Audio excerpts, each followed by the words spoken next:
workers and ahead of the people who live there. It just must be overwhelming at this point. Bits of a sign. Was this a residential neighborhood that we're going through? This is still 15th Street heading back west. There's a big parking lot, so where there's a parking lot, generally you would expect to see some sort of a commercial building, and there is none. This is a building that and you can't make anything out.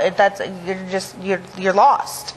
You're completely lost. And there's one point, I don't know if we'll get to it in the video, but I'm stopped at a stoplight and there's a car sitting there, just sitting there, and you can tell that it looked like when the tornado hit, they were in their car sitting at the light. Wow. That's Charles. That's the Charles Burt building. Yeah, and right there, that van. There's nobody in it. It was just abandoned. Yeah, look at the broken traffic lights. And that was the little cupcake house. Oh, boy.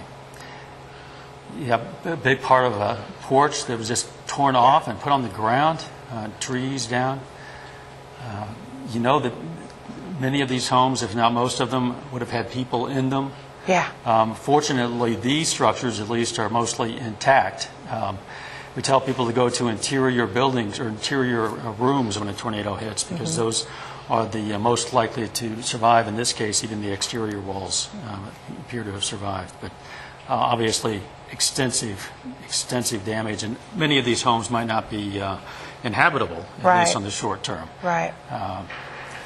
Large tree uprooted, something that we frequently see when there's been heavy rain along with the high winds.